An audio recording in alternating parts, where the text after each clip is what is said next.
Welcome to the Iceman Kicking Podcast. It's the show with cold questions and even cooler guests. We're here to talk about the ins and outs of special teams and specialists. And I am your host, Brett Kelly. And we have pulled the strings today to get a Hall of Fame guest who needs no introduction, might I say, but I will give him anyway. This is a 6-time Pro Bowl participant, a 2-time first team All-Pro, the Philadelphia Eagles' all-time leading scorer, the longest field goal in 49ers history, and at the time, NFL history, the NFL 2000s All-Decade Team, and the Philadelphia Eagles Hall of Fame, the NFL season record holder for field goals, David Akers. Dave, how you doing today? Good, Brett. Thanks for having me on, man. I needed you back a few years ago to do some contract negotiation for me, man. That was a heck of an intro. I appreciate that. They call me the Iceman, cold as ice as I am. Can you drop a nice man? Smoking till you nice, fam, you nice, fam. I'm nice, fam. Everywhere that I am gets a little rowdy. Man. Can I get on you for a second here? Yeah.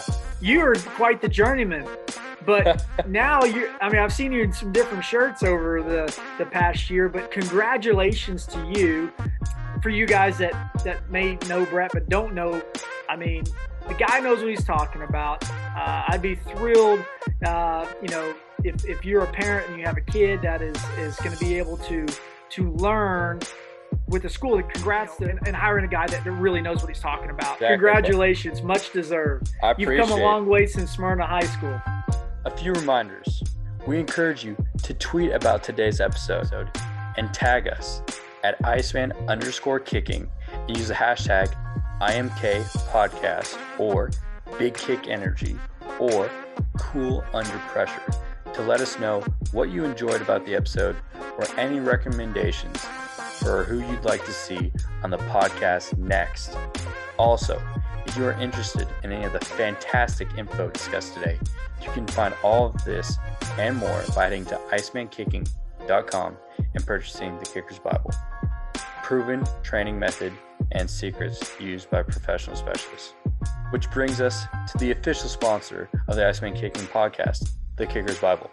The Kicker's Bible, including tips from 20 NFL specialists, along with numerous personal stories and accounts from Eagles Hall of Fame kicker David Akers and 15-year NFL vet and University of Florida special teams coach Shayne. The Kicker's Bible is a must-have for any specialist that want insight from the best in the business. Get your copy today in our Twitter bio at Iceman_kicking or Amazon. Now let's sit back and really kick this icy episode off. Hey, we're not going to leave any stones unturned here, man. We're going to go back and dig up all the good stuff. So, man. Can I get on you for a second here? Yeah. You are quite the journeyman, but now I've seen you in some different shirts over the past year, but congratulations to you for going to Virginia Tech. And maybe there's just something about the orange beard that, has something to do with maybe like a Shayne Graham or something. Just happens to be, kind of the colors of your school. And maybe that's why they want guys that know kicking that have red hair. Well, I don't know what it was, but they did, when they called me up, they said, we heard you are a Shayne Graham lookalike, so we'll take you. And I said, hey, whatever it takes, man. Whatever works, right? Yeah, exactly. Congratulations. Much desered. You've come a long way since Smyrna High School. It's funny, man. We were just talking and this is the coolest story. And I told all my students at the time, I was a teacher at Smyrna High School, just a year, February of 2020, and reached out to Dave. We played your son's high school at Ravenwood High School in Franklin or Nashville area, Williamson County. And, I walked up in pregame and I said, hey, I knew Matt Daniels, fantastic head coach, great guy. Do you want to meet Dave? I said, yeah, sure. And walk over there and you and Luke were just kicking, man, like 2 hours before the game, like it was a pro game, pro intense workout. Luke's in the zone. I was like, hey, Dave, how's it going? And, we just chopped it up for 10 minutes. You want to talk some ball? And so went to Starbucks and we talked for damn near 2 hours. They're about to kick us out. You said, hey, let me go in the parking lot. Let me show you punt form, what I'm talking about here. I thought that was the coolest thing, man. You taking time out of your day for a freaking high school teacher. I went and told my students the next day, I said, this guy's a freaking Hall of Famer, okay? And he's in the parking lot talking to me about falling through on punt, and it was 10:45 at night. I was freezing my butt off out there. It was cold. Man, it was cold. It's not supposed to get that cold in Nashville. Yeah, but man, that was pretty cool, and that was I know you're an awesome dude, man, and yeah. So you know what's cool about that, as well as you're saying that about me, but I actually feel a little bit the same way about Alan Lowry, who was kind of the special teams coordinator for Ravenwood at the time, and then we had Ryan Fowler at the time, who played in the NFL, and Coach Grimes, who had some time in the NFL as well. And just, to me, that's a really cool thing to have on a high school team. And now locally we have Phil Dawson, we have Trent Dilfer, kind of doing this as well. And it's just cool to see kind of that Nashville, Williamson County vibe going on with these guys, kind of pouring back into the kids and into the community. And for you, again, you were just moving on up to Marshall at the time. And, sometimes blessings come in disguises where, obviously the coaching staff gets let go, and, you're kind of searching and end up in a far superior scenario currently for you. So, I mean, congratulations on that. For you guys that may know Brett but don't know, I mean, the guy knows what he's talking about. I'd be thrilled, if you're a parent and you have a kid that is going to be able to learn with the school, because a lot of schools, I mean, I'm sharing this out there because people don't know. A lot of college coaches, believe it or not, really don't know a daggone thing about kicking and punting. They ask other people and they take their recommendations and they go with it, but they really don't know. Oh, I see ball kick far, and that's it. And there's so much more that goes into it. If you're talking punting, what different kicks can they do? What opportunities can they do? Can they kick? Can they kick off? Can they hold? Can they kind of a little bit of everything? Are they athletic? Or are they just kind of a guy that are one-dimensional? There's so many different variables that kind of go into this thing. And honestly, like, what's their head like? I mean, are they guys that, like, they're a team guy, or are they isolated themselves, like personality? There's so many different things that you have to know people that really know what they're looking for. So I think it's important, vitally important. Congrats to Virginia Tech for doing something like this, and hiring a guy that really knows what he's talking about. So congrats to you guys on that. And for the few teams that are out there that did, I know Michigan did it for several years. I know Alabama had been doing it with Joe Houston for a while. Out with my son at UCLA, they have a guy that's kicking guy as well, Will Rodriguez. There are other guys that are out there. Chris Bonio, before he went to Tampa, was down at Mississippi State. So there are some of them out there. And there are some guys that are really trying to learn, and they'll consult a little bit. But that's where the Jamie Coles and the Brandon Cornblues and the Sailors, they are doing. Brian Jackson's another guy out there. Forgive me if I'm forgetting some of these guys out there, that these schools are relying on these guys. And there's some other guys out there that I just feel like they're absolutely terrible. They're out just taking a number. They're ranking people. They have no idea what's going on. They have one good day. The more they pay, the higher they get ranked. And then they end up being terrible, and these schools get ticked off, and then they're going, okay, now we're going to get some guy that's 26, 27 years old from Australia to come over and compete against a 17-year-old. I don't want to get in that whole conversation. I'm just saying, if it's another position, it wouldn't be happening. It's a cool story, and there's some really talented guys. And I was very fortunate to play with one of those guys. He didn't go to college. He played 15 years in the AFL, over Australian rules football, and then he came over and played for us with the Eagles for 4 years, and played, I believe, 4 years with the Redskins, or now the Washington football team at the time. Saverio Rocca, one of the greatest dudes you'll ever meet. Fantastic holder, learned quite a bit in a very short time, extremely talented. A very funny story about Sav. The first mini camp, it was before kind of OTAs, first mini camp, he comes in out 21 punts, hits like 15 or 17 of those over 5-second punts. I'm like, this dude's ridiculous. He actually had to calm it back so he could become more consistent. But, like, they called them the spirals back then. He called them torpedoes, instead of the Aussie, the flip-flop ball. And I was like, dude, first off, you're like 6'7", 270. You're enormous. You have great extension. You're one of the nicest guys I've ever met. you're really, really good. And it almost never even happened. It was a fluke that he got the opportunity. And we had a good punter at the time, Dirk Johnson. And I mean, how do you tell an incumbent like that, like this guy is that much better right now? And he was 33. He was the oldest rookie in NFL history. And, it's cool to be part of that. And just a great guy. But he's so big. Like, I'd come back from my walk back. I'm 5'9". I don't know who my son's father is. He's 6'3", but I would put my hand on Sav's shoulder and it'd be kind of like this level as I was walking back. He was just enormous, but worked real hard to be a student of holding. I was fortunate to have a holder for 8 years in Coy Detmer. I mean, think about that for a second. Think about at the collegiate level, the high school level, how many holders somebody might have in 4 years. And, coaches throw, let's put this quarterback in, let's put this. And they really don't. And again, most college coaches, they don't know how to teach a holder how to hold. I'll put the ball down, put the finger out. No, we're not doing it that way anymore. We haven't done that since Steve Largent and Doug Peterson did it for Ryan Longwell way back when. Fix it. Now, some people, they like that finger on there because they can see the ball better. All you have to do is get your fingers out of the way. But that really didn't bother me because, Sav's big old hands, his mitts, they were like down here. It didn't affect me. If it did, I mean, I wasn't thinking about it. I was probably just lack of talent when I missed it. But, these are things that need to be shared, and guys like yourself need to be implemented. And, maybe enough of the special teams coach and the tight end guy being the guy. Maybe we actually get a guy that can coach other things.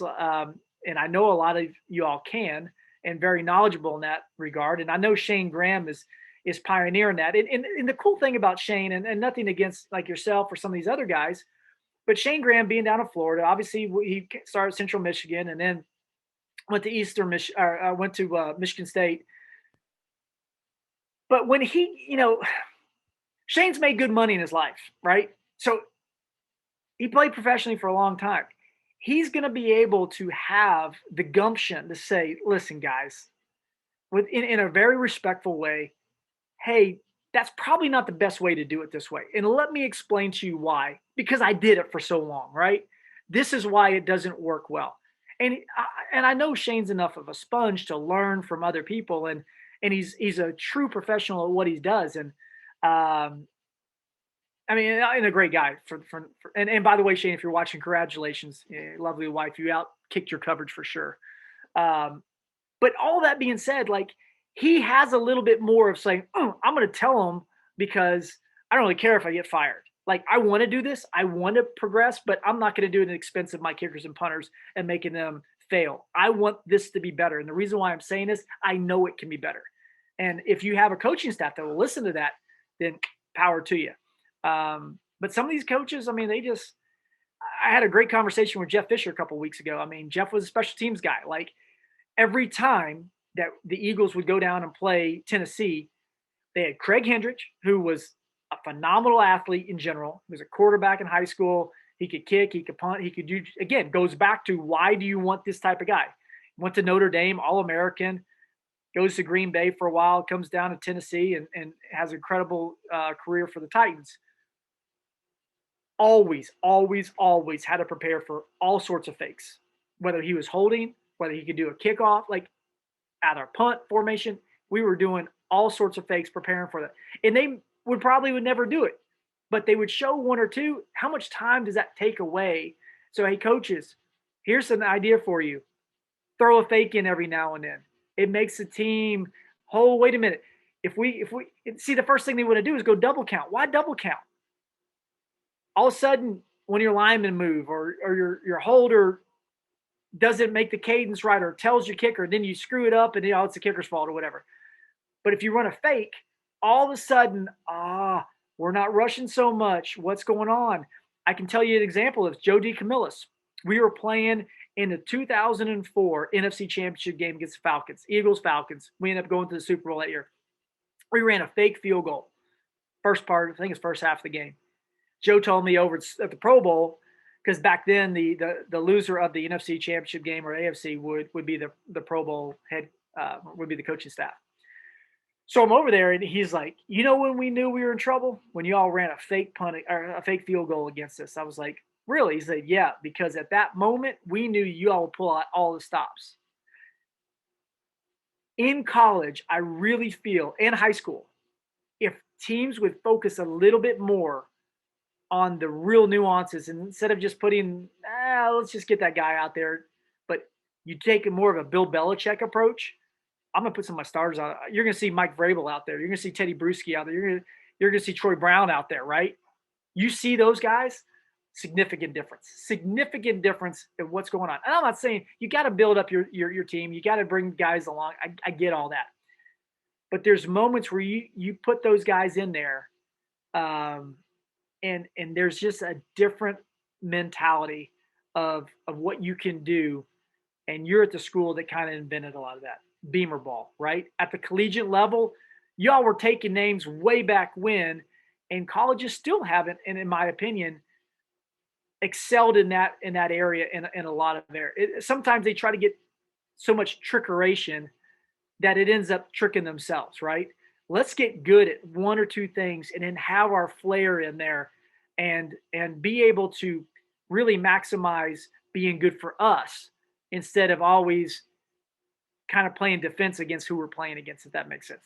I just have a different mentality. I like attack. Harbaugh was an attack guy. I love that about John. And ironically, because he's kind of a defensive minded guy. But that's kind of me. I just kind of went around the world real quick there for you. No, I love that. And just like you said, though, like teams that take special teams seriously, and obviously, Virginia Tech, I mean, I'm proud to be here because, yes, of the history, and Coach Shebas has been special teams were fantastic at it. And teams that are great and take special teams seriously, I can tell you from being at Marshall last year, when we saw teams that had a ton of starters on their special team units, they were normally the best teams in the conference or the best teams we played because they value it, and that goes a long ways to the little details and little aspects of it. So absolutely, too, being aggressive, like that's going to take the bite out of other teams and what they're trying to do. If you show right away, like, hey, we're going to be aggressive on special teams, we're going to throw some fakes in there, we're going to do stuff early, different formations, that's going to make you think. So, no, I love it. Totally do. It'll be interesting to see kind of where things kind of go because I have a kind of a problem, I guess you'd say, with watching a lot of college teams do this rugby punting. I'm not talking Aussie rules, I'm talking rugby, the top spinning ball that hits and rolls, and you just blame, just hoping for luck, right? Hoping it just rolls forward. You got an oblong ball that you're hoping rolls forward. And to me, that shows a lack of knowledge for coaches, in my opinion, and ignorance and lack of ability to actually coach any technique and develop a guy. Why would I go if I had it? If Luke was going out right now and you're saying, okay, I'm gonna be a rugby school, dude, don't go there. They're not gonna make you better. They don't know what they're talking about. Any coach that goes out and does that, they're gimmicky and they're doing things that they're hoping is okay. They play scared. I don't like playing scared. I want to dominate. I want warriors out there that says, put me out there, coach. I'm gonna go put this ball where you want me to put it, but we're gonna do it so I can hopefully go to the next level. You want a guy that says he can go to the next level. A guy that's not gonna work and put the time and effort in. But if you don't have dreams and aspirations to be all conference and to say, okay, you're a 42-yard punter. Well, were you a 30-yard punter with a 12-yard roll, or were you a 42-yard punter? And some of these guys, like I have a different mentality of this. Like I love Brett Kern. Brett Kern's right now. I like a lot of. I got friends who are great punters around the league, but I just love the mindset because he probably does not have the strongest leg in the NFL by any stretch. Probably one of the weakest, to be honest with you. And I think Brett would tell you this.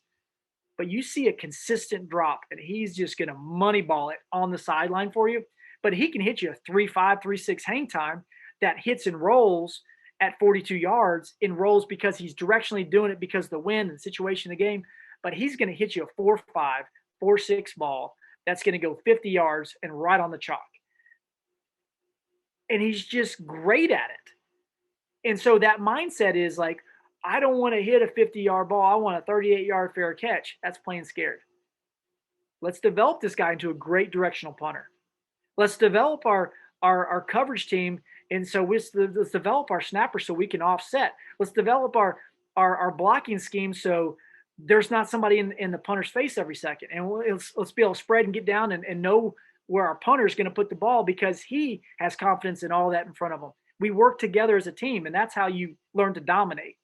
And, I remember asking Brett one time, like, about kind of his hang time. He's like, you know how many 5-0s I hit this year? None. He said, you know how many below 4 I hit? None. He's just, boom, I'm hitting you this same ball. And I think that's great. I mean, conversely, there are a few guys that can do a little bit more of the gimmicky thing. And I'm not even meaning it this way. It's an Aussie style, like Max Duffy last year for UK. He had a great career. I don't think Max, and he could prove me wrong, I don't think he's a pro punter. But I think he's a phenomenal college punter in this regard. But he's older. He's an older guy, right? He was good at seeing what the punt return was giving him. If they're rushing, what he can do to buy time and get it off. But he would dink and dunk his balls all around. And that was like, okay, I get it. Now, Shayne, one time, he hit a kind of a deep ball, and he made him pay, right? They took it to the house on him.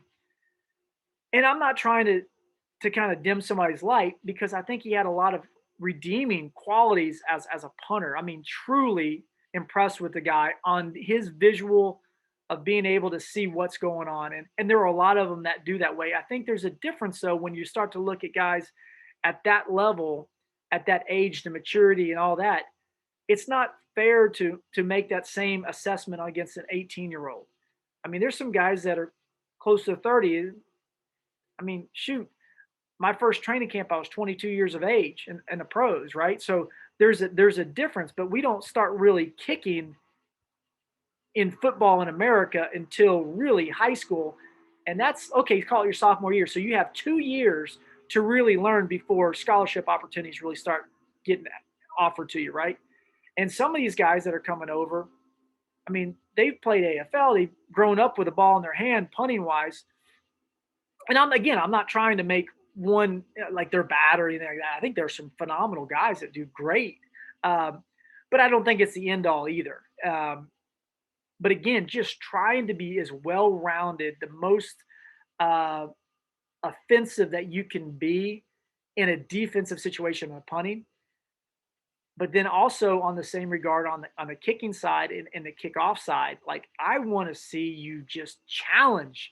Like I don't care about hang time on kickoffs. I don't. I did a study years ago with Sean Landetta, John Harbaugh, and Randy Brown.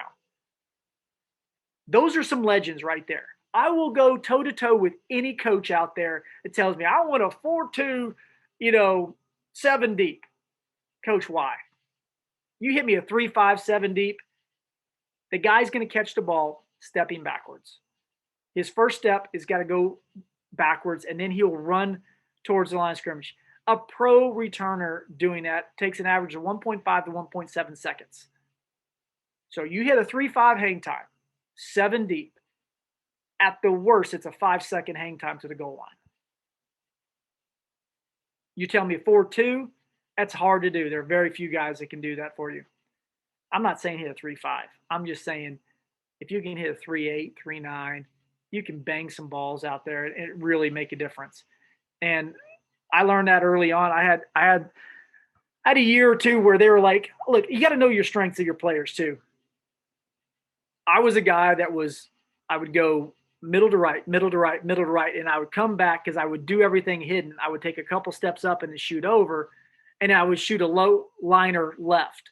And I remember kind of hitting that to Cribbs a couple of times. Ted Dasher was the special teams coordinator for the Browns at the time, and he was an assistant at the time or earlier on with us with the Eagles, and then came back and was one of our team's guys for a while. And he said, Dave, you killed us. And I was like, dude, Cribbs would start cheating over on me, and then I would shoot it back. And then he'd kind of get over here, and then I'd shoot it back over this way. I don't care about hang time. I just wanted them deep because, again, you catch that ball coming back, especially back in the day. Back in the day, we were kicking off from the 30. They line up on the goal line, and if they really went 2 or 3 yards deep in the end zone, they weren't getting it. Now, if you're hitting the ball 7 yards deep in college, you're going to have to line up at least 5 yards deep in the end zone, take 2 steps back, and then take a false step on top of that. You're not going to see them. We don't have old Tim Dwight. That's before your time. But Tim Dwight would catch that thing on the run. Michael Bates would catch that thing on the run. You're not seeing that in college right now, in my opinion. I mean, you don't have Devin Hester out there right now. So for me, again, I don't worry about that type of stuff. Let's go for touchbacks. Now, back a few years ago, Jim Harbaugh, when Tyler Brown was coaching with Michigan, they wanted high-hanging kicks around the goal line because they had so much faith in their coverage units. They wanted to get them inside of 25. They want to give them 15. So they go directional, high hangers, inside the 5. All right. And that's what, and if you want to do that, you can dominate. Again, that's an aggressive mindset. Say, I don't want to be 25-yard line. I want you to just to be able to go out and smash these guys. So Moody and Quinn, that's what they would do. And I think it's a great way to train those guys. I mean, they were good. They powerful legs, obviously. I remember Quinn's workouts right before the draft. I think he was hitting. I think he had 10 or 15 kickoffs, and they were all 4 threes, just banging. It'll be interesting to see what happens with the Patriots if he does well enough to make it up there. Joe's up there. Joe Houston's up there. We'll see how that kind of goes. But Quinn's a good kid, and wish him success. But anyway, that's just kind of my mantra, my idea. Like I want to attack. I want to attack even on teams. I want to attack on return. I want to attack on coverage. I want to do surprise onside kicks. I want you always on your toes so you never want to go. That's Jeff Fish, and that goes back to the conversation with Jeff. Like, that's what his mindset was. We had to prepare for that. And Alan Lowry, the same type of thing. I love it. John Harbaugh wanted to do that. And a matter of fact, we did a fake field goal. And this is what we would do. Mike Bartram was our snapper. Mike's one, he's at Marshall now, and he was one of the assistant tight ends coaches with the Eagles for the last few years. And one of the greatest guys you'll ever meet. And matter of fact, you should try to have him on one of your podcasts. Except, the Marshall Virginia Tech deal. We're good. But a fantastic snapper. He probably wasn't the fastest. He probably wasn't the best setting. And he probably wasn't the best coverage. But you put all 3 together at the time as a third-string tight end, he was the best. Went to the Pro Bowl, and an even better guy.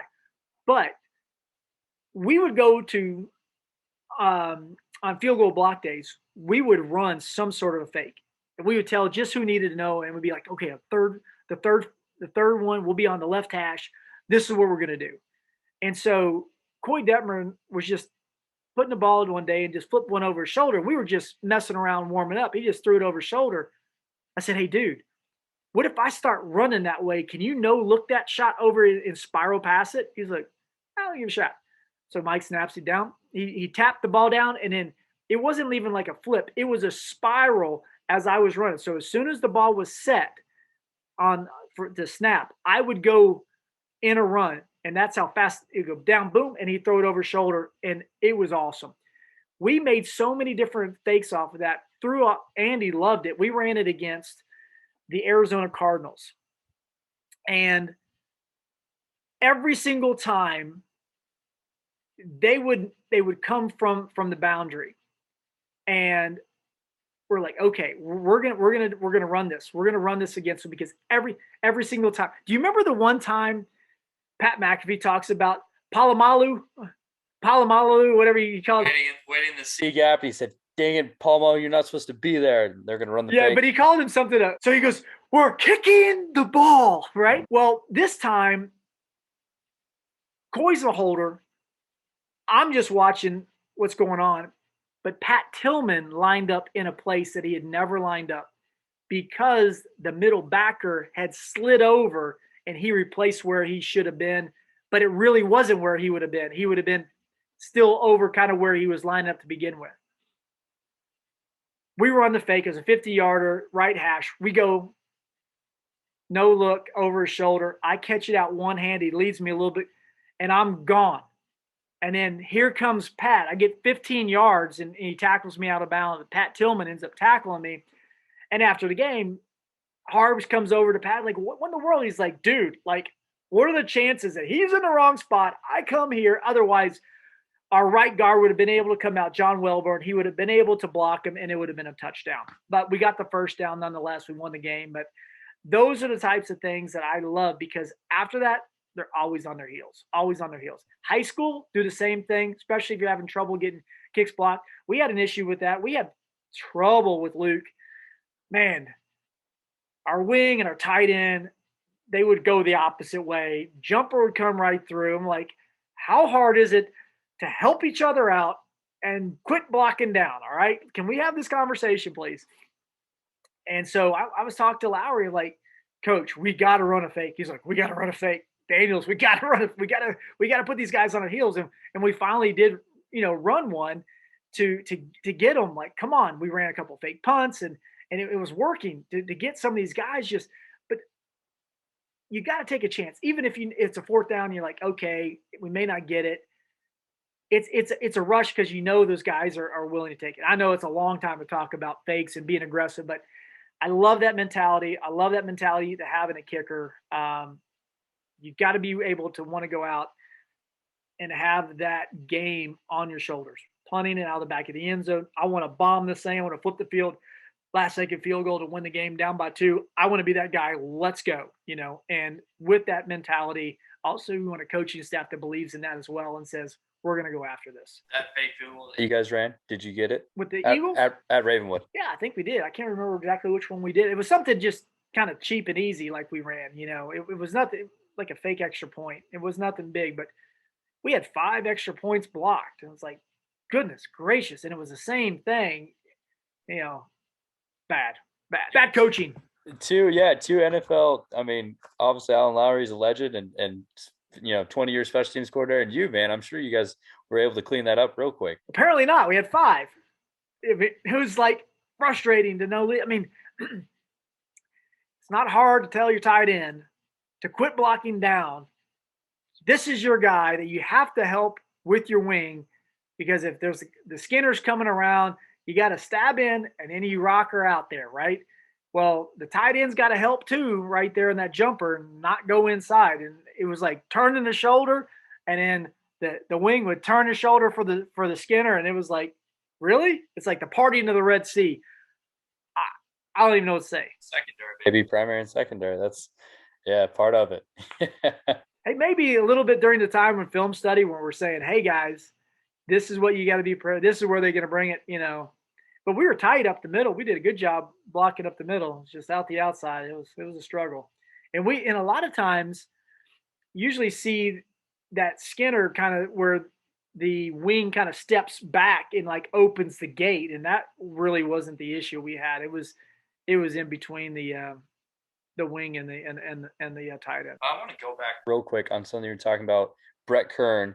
Okay, so he was on the fourth down experience, Brian Jackson, and he was talking about, getting really good fundamentally, and almost exactly what you said, right? Like, I don't go out there and hit 5 O's. He says, I can put a 45-yard ball, maybe 4.5, 4.2 hang time in a trash can, and just got really good. So if the game's on the line, and last second, we need a punt I can rely on, I know I can do that. I think it's so important for younger guys to understand that, because every freaking high schooler, they go to these camps, right? And they're like, I just want to hit a freaking 5-0 right down the middle of the field. It's like, get good direction. But you know what? It's because coaches say that's what they have to have. Give me a consistent guy. Give me that Sav Rocca that says, I'm not going to hit those 5 seconds anymore. I want to hit you consistent balls. You bring them down to 4.6, 4.7. And yeah, you want that. You can have that monster leg, but that goes back to proving exactly what you're saying with what Brett has been able to do for his career up to this last year, getting his arm broken. He went to 3 straight Pro Bowls and was an All-Pro the year before. He's really, and I want to say this to your guys, they're great guys. I mean, if you're a pro punter, you're really good. Okay. I'm not taking that away from anybody, but there's some that are just a little bit elite on top of that. And And that's Brett. And not only that, he's just an elite person on top of his abilities on the field. But when you kind of go back to, it needs to be an education for these guys. And again, some of the camps, it's like, yeah, you're 5.0, you're 45 yard average. Yes, that guy's probably amazing. But let's work on, what is he doing with the rush? What is he doing with his hand to foot? Can he directionally do things? I mean, that there's so much more to it, and it's a shame because it's hard to evaluate some of these guys because, I mean, it's like herding cats when you go to these showcases. Balls are flying everywhere. This is going this way. I mean, to be good, it's not a real environment of what you're be kicking on, and just so happens when you get charted, are you going to do real well? It's hard. And it's a mental aspect. And I mean, I try to think about it. I've talked to Jamie Cole about it one time, and I've talked to some other guys, Randy Brown and Tyler Brown, and just some guys in that realm of, I don't really know if there's another way you can do it better. I just wish, and it goes back to high school. Like, if you saw Luke have 5 missed kisses, look, I'm always the first one. Hey, I got to do a better job, whatever. But if you're getting the ball off on time, and the ball's not coming out low, and it's getting blocked off the edge, generally speaking, we've got to address those issues. But it goes against the specialists on their stats. So it's like, oh, you missed 5 kicks. Well, it's different if you kick it to the left pylon and you miss it. But I think it just goes back to the education of what, guys like you, it's so vitally important who can see. It's like, okay, this guy's got a live leg. He's got the ability to do multiple things, and more schools need to rely on guys like yourself. And you can have conversations with the Jamie Coles and the Sailors and the Brandon Cornblues and the Brian Jacksons and say, hey, tell me about this guy and compare him to who, and what is he looking like, and is there room for growth? Has he kind of maxed that out at this point? And what was his, again, you're going back to some guys like from his freshman, sophomore, junior year, what are they looking like? Because obviously junior going senior year, you usually have a pretty good idea for where most of the Power 5 guys are going to go, unless something crazy happens, maybe a portal change or something like that. But it seems to be more towards that way. But I mean, again, I'm not as really versed on some of the recruiting. I thought it was a cluster of craziness watching my son get recruited, and it was tough. Weird. You think people are going to be straight with you, and you're not really sure who they are. And I just find out that a lot of people lie about a lot of things. And it's tough. And I feel like I'm somewhat knowledgeable about this stuff, so I feel for the parents that are out there with kids that are getting recruited, because it is one of these things. It's like, how do you work? All I can say is get Twitter, try to get connections, try to get relationships, try to learn who teams have had and as their starter, what their ages are, what their numbers looking like, and be realistic with yourself, because I think a lot of times, parents think, oh, my kids. I've had this, my kid, he's good from 60 and in. Really? So again, skip the college, skip the last 2 years of high school, and go straight to the pros. I mean, that's what you need to be doing, right? Because the reality is, that's not the case. And one of the things that I've said to Luke, with UCLA, I'll say that I have so many videos that I've sent them over the years. It's like, dude, I don't know what's going on when you're there or what's happening, snap, hold, but I'm showing you literally thousands of kicks over a 2-year period of time, basically, with going your senior year and COVID, what you did from the spring of junior year coming in. I had so many kicks. Like, this is what you are. Like, I had them statted from, all right, this is 30 punts from today. This is 30 punts from 2 days later. This is your field goal. This is your kickoffs. And I think, and this is one thing looking at guys and evaluate. Luke was later on his, he was getting too much rotation his junior year on kickoffs. I could tell there was power there, but it wasn't connecting right with the ball.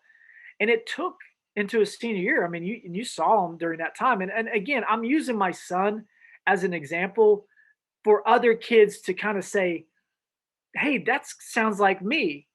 I had this growth, and I, even from maybe some of these guys are watching from college, and my junior year to my senior year, I was okay. But then my senior year to my freshman year, like, man, I had this growth. I got stronger, and I saw that progression with Luke. Like, there was a big difference. His field goals got a little bit better. I mean, more accurate, more height. But when we're talking true raw power was in kickoffs, and there were times like, whoa, where did that one come from?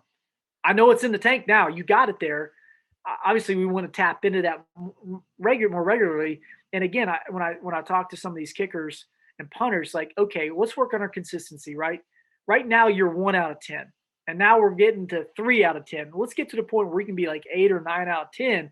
Are some of these better balls, and that's what we're striving for, and trying to work this consistency. That kind of goes back to working with some of those TSU guys and seeing some of the inconsistencies so that we can become more consistent and accurate.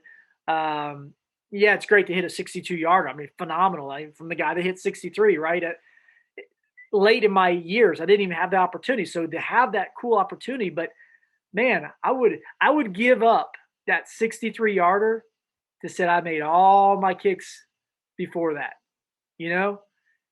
Being accurate and consistent and accountable, I think, is way more important. Well, you brought it up, so now we got to talk about it. Okay, take me through your 63-yarder record-setting hit. All right, and I've heard the story before, but I love hearing it. Go ahead. Well, I don't know if you play much golf. If some of the guys listening, they may be playing some golf. I kind of walked out. It was right before halftime. It was opening day of 2012 season. I was with the Niners. We were in Lambeau Field, and matter of fact, a little bit of a breeze in our face. They were building up the last bit of their sky boxes, and it kind of comes down, and it was coming down in the field. I mean, it wasn't much one, but it was just a little bit ahead, and it was a beautiful day, warm day, and I could see it was like, okay, here it is. There's an opportunity right before halftime. Okay, don't overswing, because you're off a little bit, and then it's going to draw. It's going to be a bad kick. And then I hit it, and I'm like, you idiot, you underswung. It's not going to have a chance to get there. And it just kind of kept carrying, and then hits the crossbar, bounces straight up in the air, and then goes in. And usually when you hear that big clang, I was more like Cody Parkey in my career, and they were usually coming back the other way. But ultimately, bounced in. It was probably one of my last remaining positive moments as a pro.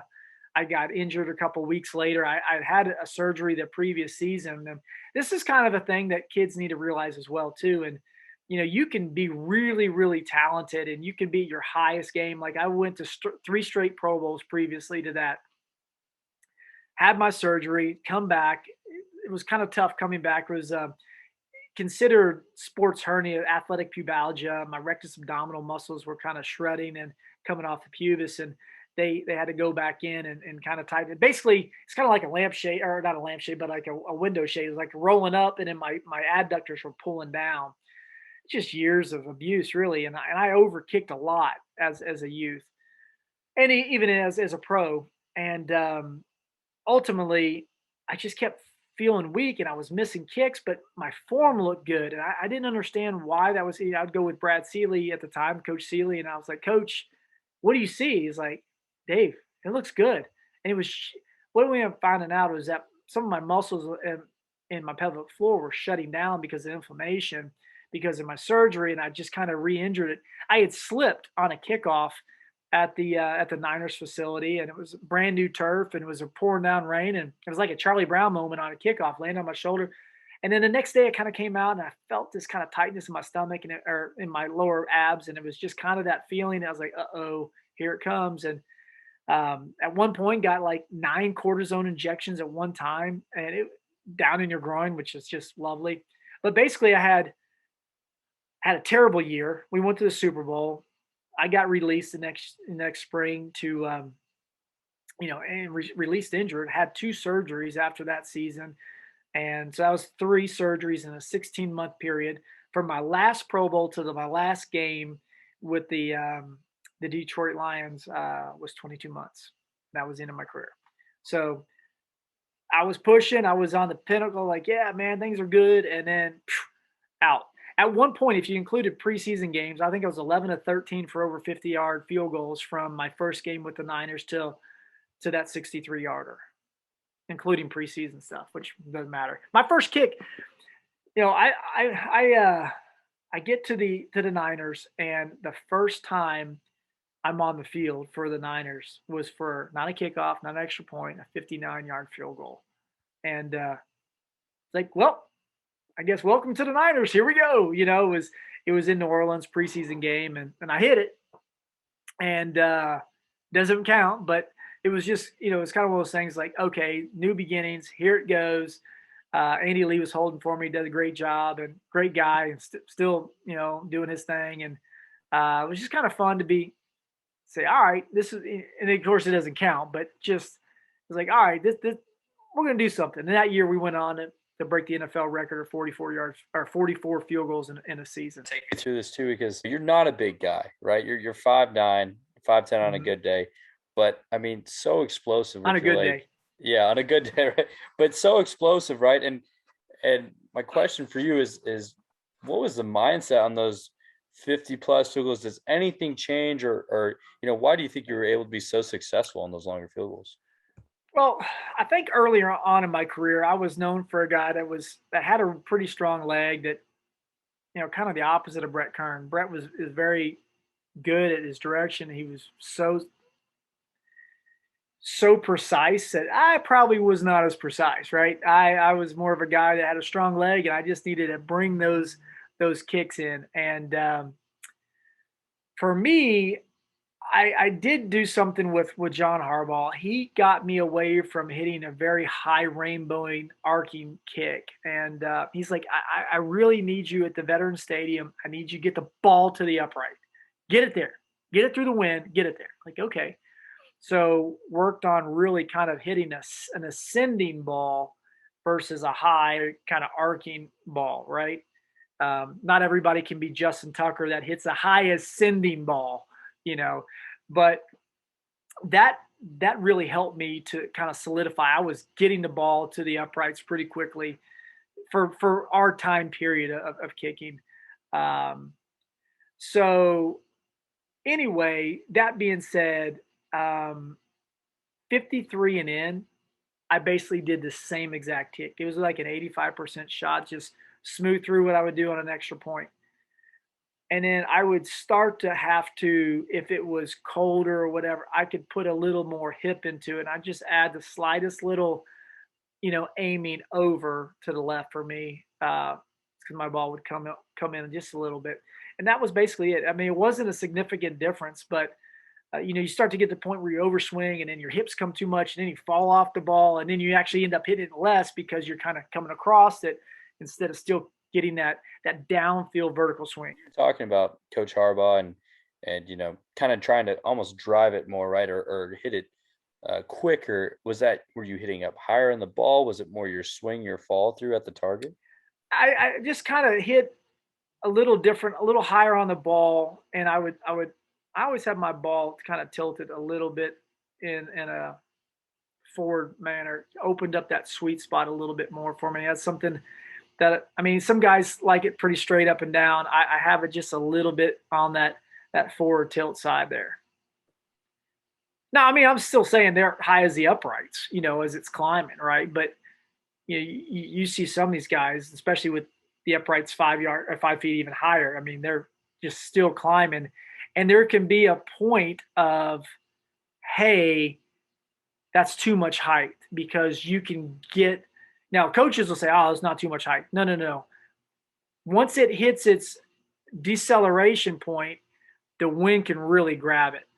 And then there's moments you play in games where you're like, well, I'm going to drive this one, and then you drive it. You're playing it maybe outside the post at that time with the weather conditions or whatever, and you drive it through the wind, and you're just trying to find that happy medium everywhere. My favorite stories that you told was you guys were at Lincoln Financial, and this was, I believe, the first year they'd opened the stadium, and just the wind. Do you remember telling this story, talking about the wind and playing it, and you had a little kid that told you sucked? Can you rehash that, because I'm not doing it justice? It was actually the 4th and 26 game for Eagles fans out there to remember. Freddie Mitchell caught a 4th and 26 from Donald McNabb. We went down, hit a game tying kick against the Packers for the divisional playoff game, and then I hit a game winning kick. But earlier in the game, I hit, I think it was like a 33-yarder, and I missed it. And I was on the left hash. And back then, there was one opening in the southwest end zone, and then it was come over, and then you had 2 openings on the north side. Well, if you've ever kind of walked between 2 skyscrapers in the cold winter, you open a door, it's like you can feel this kind of sucking of air. That's when you had a south wind in the wintertime. That's what it was like. It would come shooting across towards the visitor side, hit the visitor side, and disperse out the north end zone. So it was way easier to kick in, into the north way with that wind kind of pushing there, because it really didn't move the ball too much. It just kind of gave you some push down towards the uprights. But when you got to the goal line the other way in the south end zone, kicking towards 95, it would hit a wall and then just blow. Well, I'm 33 yards out. I'm thinking, okay, I can aim, pretty much my normal spot, and that thing's just going to power straight up and through. Well, this thing went up and just went left. And I mean, it didn't miss by much. I mean, but it moved in 33 yards. It moved about 8 to 10 feet left. As a left-footed guy that struck a ball well, it should have fallen in a couple of feet, not gone the other way. And I got over to the sideline, and there's like a 9 or 10-year-old kid on the sideline. I was like, man, I'm talking to the guys. I'm like, hey, I don't know what happened. Like, I hit it good. That wind just, boom, it just struck it. Hey, Akers, get your head out of your ass. Dude, are you serious? I looked for him at the end of the game after I kicked the game winner. You happy now, kid? We wouldn't have needed it, I guess, if if we had made that kick. Thank goodness I had an opportunity later to tie it up. But I will tell you, the game tying kick, I came back out of halftime, and I really went down. I worked that area. I like the ball a little tilted, about 5-10 degrees to the holder on a normal kick. And I had the ball straight up and down. So if it was in a normal condition, I would have probably pulled it. I aimed outside the right upright, and the ball went up and then slid back across, and was about, just on the left side of middle third by the time it slid in. And if I had not come out at halftime and really said, okay, let me aim here, it was one of those things where I said, I just got to trust the wind. I told Coy Detmer, I said, and with 8 years together, I said, Coy, I need a little less. I need it more straight up and down. He knew what that meant. Say, I need a little bit more bite in this. And we had our own little lingo. He was just phenomenal holder. For a guy that was a third string quarterback for most of his career, but was basically the number 2 for a lot of the reasons, because they would have to have 3 guys in quarterback, up. So it's just, he's back up, but really was a third string kind of for most of his career. But when I tell you, a phenomenal holder, just a natural athlete. He looks like an insurance salesman, has no muscle tone at all. Brilliant with his knowledge of the game. Anything that's hand-eye coordinated, dominated. Golf, ping pong, it didn't matter. Shooting baskets, phenomenal. But we called him Natchy because he was natural just at whatever he did. He was just Natchy. So, I was fortunate that you're not going to see great kickers with subpar holders. You're just not. You can see good kickers become great kickers because of superb holders. And I was pretty fortunate to have Coy and Mike Bartram, and then John Dornbos, the magic man after that. Well, and I think a lot of people don't understand that, right? Like, my dad has listened to some of my podcasts and the phenomenal guests we've had on, and kind of like you said, like, normal people don't understand the intricacies of like what goes into having a great kick, right? That hold is so important. But also, what I wanted to touch on was, that's something I tell my guys at halftime or pregame, is like, you really need to go and test yourself with, maybe gain some confidence going with the win, but then go against the win, right? You need to kick on both sides to understand how is this going to affect my ball, because you're right, that's so important and that helps you. I mean, were you scared at all in that game time kick about, man, I might pull this, or I mean, you knew the win, but to me personally, I'd be freaking out like, geez, if this ball stays true, it's going to go way outside the uprights. Again, it's trusting your ability. Look, I'm not telling you I didn't get nervous. I mean, I was sometimes trembling inside, but it's funny. I'm going to do a talk in a couple weeks, and I'm speaking on fear not. And there's a point inside of us that the pressure that happens in life can either develop us into diamonds or it can turn us into dust. And the agony of defeat is way stronger than the thrill of victory. So when I go out there, I mean, I had a sponsorship with Pepto Bismol for years because I was like, before the games, I was like, oh my gosh, my stomach, right? Probably hit the head 9 times. But the reality is, I would use fight instead of flight when that adrenaline would come. And I would use it for power. And I actually got stronger a lot of times. The idea of it can crush you, it can turn you into dust, but you have that fight or flight that's always going to be there in life. And if you don't have that mentality of like, I want this game to come down to me being the hero. If you don't have that internally, if you're saying, I want them to score a touchdown, you're not in the right position. You got to have that. I mean, there's going to be moments of doubt in time, but you're going to be filled at times where when everything comes down to it, you got to say, I ultimately want to be on the field and I want to be that guy that they look to says he can get it done. And you want to be the guy that says, I know I can get it done. And then you actually go out and do it. But if you're just either really ignorant or just don't understand or don't care about life, if you're going out in that situation and you don't feel the pressure on you because it's there. I mean, you're the hero or you're the GOAT, one of the two, right? And I don't mean the GOAT in a positive way in this one, right? And I mean, there's times I've missed them, but I feel like a majority of those kicks went through, for my generation of how we were as kickers. I feel very proud of what I was able to do. And there's some, phenomenal guys that came before me and kind of paved the way and taught me, like I've shared before, the John Casey's, the Norm Johnsons, the Morton Andersons that said, hey, let me help you get to be better. And that's kind of some of the stuff that you're doing, we're doing tonight. Just tell these guys like, hey, yeah, the pressure is going to be on you. You're going to grab it. You're going to say, I'm going to fight this guy. I got this. I'm going to fight this internal angst that I have. And no, I'm going to go out there. I'm just going to dominate this. I mean, you're telling me that Justin Tucker isn't out there and nuts are in his throat? Come on, it's there. He realizes it, but he is ready to fight. He's not flying. He is fighting. And that's the guy that you want at Virginia Tech. That's the guy that these colleges want. And that is the thing that you can't see on a film. And a lot of these coaches don't know. You want that guy in the foxhole with you. You want that dog. You really do want that dog out there with you. And when that pressure's on, look, by the time he's out of his 4 years of Virginia Tech or out of his high school career, I don't care where the journey is for these guys. Maybe at the pro level, you can look back and say, after all that, I feel like it came out with a diamond as a diamond. You didn't crush me. Well, and it's huge, right? That's like something to look for.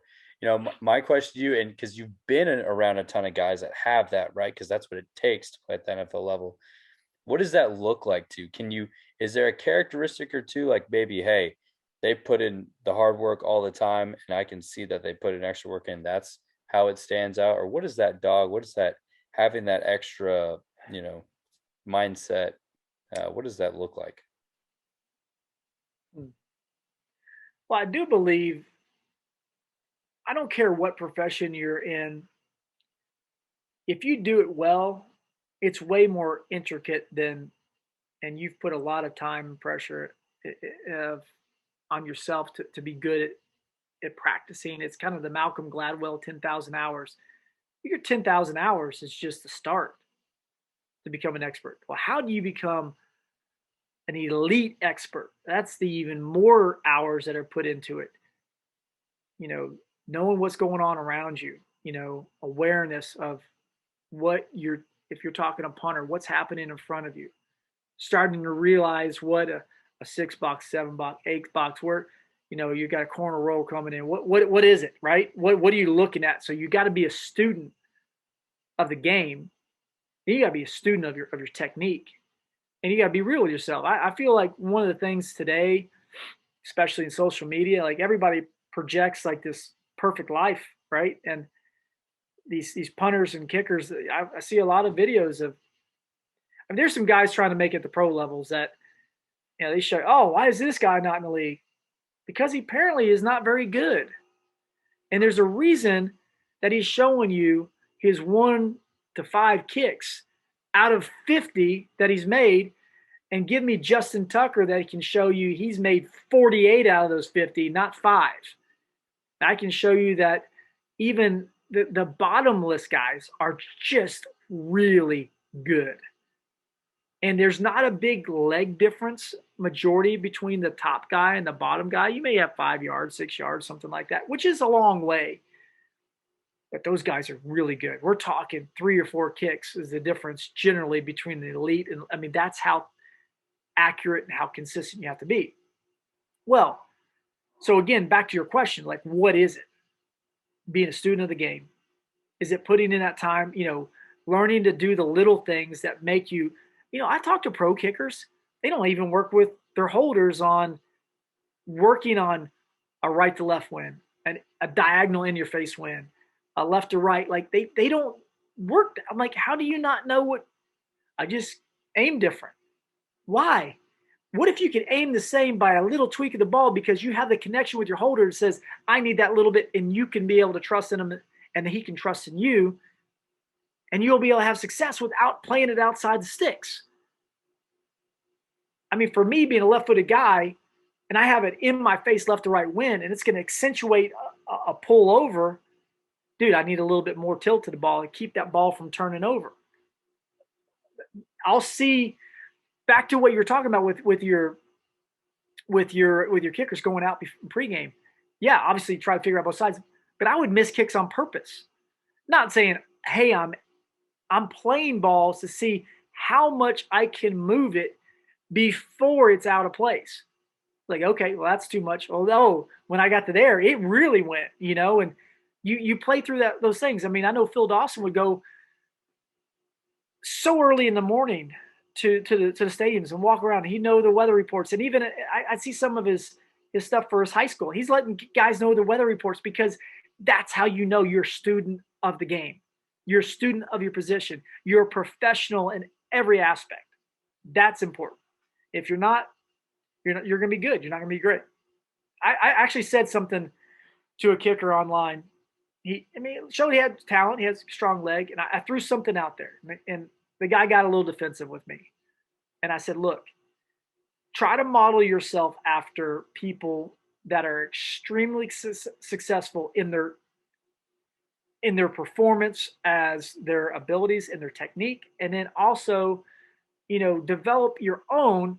But when you're trying to do something that only a few people have had success with, I think sometimes that's should be a red flag. Like, they haven't really had success doing it this way, so I'm going to try it that way. And he kind of took it in a wrong manner. I said, dude, I'm trying to help you get better. You can take it or leave it. Don't take offense to it. I'm not trying to be a jerk here. I'm trying to help you. And he since went and worked with a guy that I kind of see eye to eye with on a lot of things. And the first thing that guy did is said, you need to change this aspect that I had talked about. And we didn't even have a conversation about it. And then he found out that I had said that to this gentleman. And this guy's talented. I said, but do you want to be good or do you want to be great? And that's got to be a decision, because if you're not going to guys like yourself and again, those other guys that are out there that are truly doing this for the right reason, that know what they're talking about, if you're truly not trying to get better each and every day, then you're staying stagnant and you're actually going to get worse. It's that performance of pushing yourself on a daily basis and with something you love. And to have passion for something, you have to be willing to sacrifice. The original definition of passion is the martyrdom, the sacrifice of Christ. That's where passion comes from, the passion of Christ. It's since been developed in a definition of a barely controllable emotion. So you have to have something that you're willing to suffer the sacrifice for. So to be great at something, you're going to sacrifice time. You're going to sacrifice resources. You're going to sacrifice maybe relationships with people. But that barely controllable emotion is what gives you the fuel to be willing to sacrifice. And so if you want to be great at kicking, punting, snapping, holding, and whatever you're doing in life, you've got to have the passion. You have to be willing to sacrifice for it. And you have to have that fuel constantly, getting cut 3 different times. I was ready to be done after the second one. I was ready to be done at the third one. My wife said, give it one more shot. You have to have that fuel continuing to push you, and have to have that team around you that says, look, you're good, but you got to have people that really are realistic with you too. You can't be that high school. There was a kid that I caught in high school, and it was a brilliant kid, brilliant. And I had a conversation with the dad. I was like, look, I mean, I'll come out here, I'll charge you, but it's not for him. But he really wanted the kid to go to college to kick. And I'm like, dude, he can't hit from the sideline to the first hash on a high school field in the air. He is not going to play in a collegiate level at all. And this guy was not a freshman. This was a junior. He could make extra points. And basically, the dad got all mad at me, like, you're going to make him better? I'm like, dude, I don't have that ability. Like, people are like, well, how do you make his legs stronger? It's like, do you understand? The first time I went onto a field and I tried to kick a football really through uprights, just really messing around, the first day I hit a 45-yarder. And I was a sophomore in high school. And I knew nothing. It was off the ground. Not that was something spectacular. I didn't know what I was doing. But the reality is there are people that are training and they can't do half of that almost. So you're not going anywhere. I use this analogy. No matter how hard I try, there's zero chance I'm throwing a 95-mile-an-hour fastball. Will not happen. I can train as much as I want. I can go to every arm expert and biomechanics person out there. I don't have that it factor there. So some of these people, yes, you can have some ability. And usually a guy that has an eye is like, whoa, wait a minute. I heard something there. We can work with that, right? Versus if you don't have a leg, like really, you can work on accuracy and you can have a good journey for your time frame, but don't. And again, coaching down here in Nashville, I've had parents tell me that, unless I can get their kid to an SEC school, they don't want their kid to play. And I'm like, everybody's got a journey. It might be an amazing high school experience for him. He might be able to go to a D2, D3 school and have a network of people that changes the course of his life and meets with people and they become the next whatever entrepreneurs out there. It doesn't mean it's there to the NFL or it's the SEC or bus or Power 5. Like, there's so many positive opportunities. And I hope that some of these young kickers can be more realistic. And some of the guys I talk with, I'm like, hey, be realistic with yourself. Well, I want to go this school, this school, and this school. Like, yeah, those are all Power 5 schools. And you hit 50-yard field goals. You don't hit 60-yard field goals. There's a big difference. What about some of the FCS schools? Is there anything maybe there you could get into? And, it's hard to get them to think anything other than – so one other thing is be realistic with yourself. What do you kick? Shoot, you're preaching to the choir here, Dave. Like, I was a guy that, obviously I had high aspirations, but came out of high school and I was 5'9", 145. I don't know too many SEC schools that are looking for a midget, you know what I mean? So I went to a JUCO. Easy, 5'9" is not midget. Come on. Yeah, no, well, maybe not for you, person. but I was skinny, you know what I mean? But went to junior college and then I got an offer from a tiny Division II school, an HBCU in Pennsylvania, on the other side of the country. And my parents looked at me like, we're not going to send you there. You're getting like a $6,000 scholarship, but it was that opportunity. And it was because I was very passionate about what I did. I said, I want to make the most of this. And I ended up, I was god awful my first season, but I ended up setting the record longest punt in the nation in 2015. And, had a lot of success kicking field goals there and was able to transfer to Division I school and got to play some cool teams. And then it led me to where I'm at here. So I 100% agree with you that you have to be realistic, and it's so important from that aspect. It's all about the journey, brother.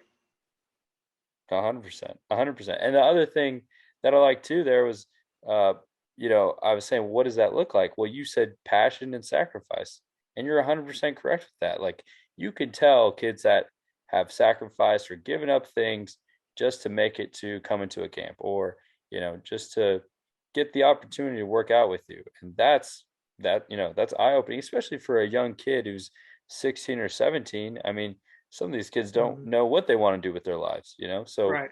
making that sacrifice at that age, that you're right, that's a good thing that I'll keep in mind.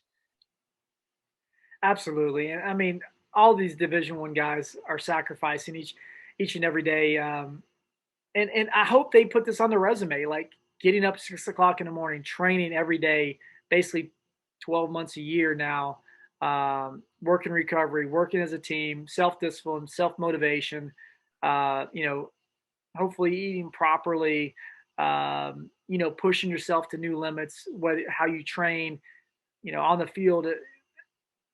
I think that athletes in general that do that, I'm putting most.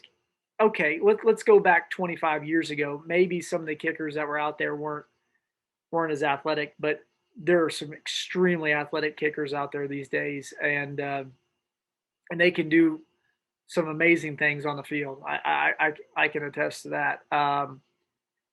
So seeing that, I mean, that's real world experience and resume building aspects that you can go back to your coach and say, Coach, can you write me a recommendation? Because that coach can be like, dude, always on time, never a problem, works his tail off.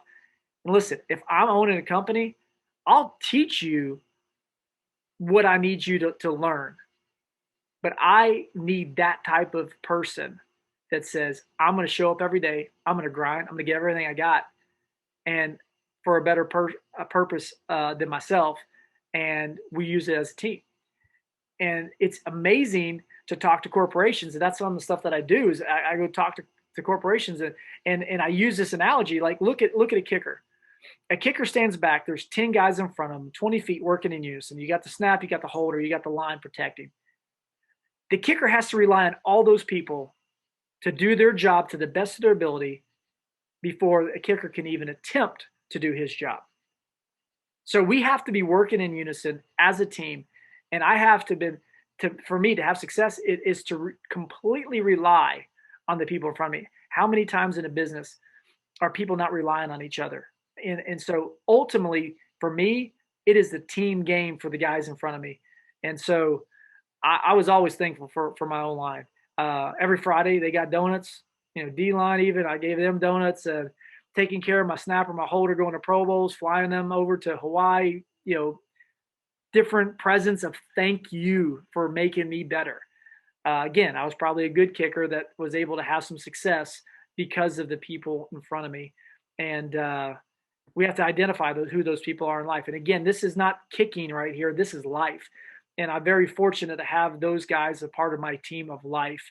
And you realize who your team members are, the people that are on the bench, the people that are your starters, your all pros that are out there and you can rely on a daily basis. And it's interesting, the guys that come in and out of your life that, maybe someone will get, if we're using the cliche, maybe they get free agent somewhere else, but they were part of your team for a while and made you better there too. And again, it's about the networking and understanding who those people are coming in and out of your lives, and it makes you better. So to your listeners there, I don't care if you're a coach, you're a player, you're looking on to life. continue just to push to get better and realize who your team is and rely on them. Hit the nail on the head there. And you've met so many cool people, man. And so kickers that are listening, get all your teammates donuts. That's what we're saying here. Hey, they like it, man. They do like it. Whatever works, right? I want to backtrack, not go too far back, but I really want to hear your process. You kind of touched on a little bit before a field goal. You're on the sidelines. It's third down. You've crossed the 50, the 45-yard line. What's your mental process like? What are you, breathing? Are you doing anything different breathing wise? What are you visualizing? What's that process like? So I was one of those guys that was in the net all the time. I wasn't kicking full shots, but just I wanted that feel of that swing. I mean, it was a little bit more than a waggle, but it was actually just a come through and just get that swing and good foot, foot the ball contact. I start to see, okay, this is down we are, and I would always start on the. So instead of if say we're going south, I would be on the north side at third down, so that as I walked out in the field, the goalposts were even closer. So I would never run on the field. At best would it be a slow trot. I mean, almost a fast walk. I wanted my legs to feel like they did in practice. So I wouldn't go run all the time in practice and go kick. So I would have when you get a lot of blood flow, your legs are going to be tighter, right? I wanted them as loose and as flexible as possible. So I would just go on the field very, very light. I would find my mark, deep breath, target line, take my 3 steps back, see where my alignment is, take my 2 steps over, see my alignment, see the ball or the spot's going to be, look back up again, release it all, and just react. Now, I was a martial artist for many years. And a lot of times we're talking jiu-jitsu or we're talking Shaolin Kempo, the way you get neuromuscular memory is doing the same kind of thing in slow kind of motion, like, all right, I'm going to block here and I'm going to come across here and then I'm going to come here, right? And you do a 1, 2, 3, you can call it kata, whatever, just different movements. Okay, I'm going to go block here, and I'm going to slide her arm around, and I'm going to go this takedown. And then you start to speed things up, right? And then it's right, and then you start to spar, and you get that. The reason why is that once you get that muscle memory in there, if you get to a fight, you're not going, I'm going to block 1, and I'm coming to punch 2. You can't do that, right? So I would actually try to take my mind out of the game and let my neuromuscular memory kind of take over. I mean, find my alignment. Yeah, you got wind variations, you got the field, whatever. But the one thing I would say, just get through the ball. If I got my momentum through the ball, generally speaking, the ball would go where I want it to. You start thinking, I'm going to fall off, or I'm, maybe the footing's not so good. I'm worried about that, or get through the ball. So I think guys need to find what works for them. And I've said that to my own son, like, what works for me doesn't work for you. You got to find, if he's working on it, it's like, okay, drop over the foot, or small first step, or first step going towards target, or get the ball out. I don't know what it is. Foot lock. I don't know. It's for you. What's that one thing? Don't start thinking 3, 4 different things. You're not going to think about it. I love water skiing. I train in it. I compete a little bit in it. It is an exhilarating, adrenaline pumping, competing against yourself to get better. And I started very late, and I'm mediocre at best, but I love it. And there are things that the movie Up. Do you remember seeing the movie Up? The little dog, has this like voice box on it. He's throwing a ball, a guy throwing a ball to it. And in this voice box, the humans can hear what he's saying, right? He's like, ball, whatever. And then he throws it. He's like, squirrel. He goes running for the squirrel, right?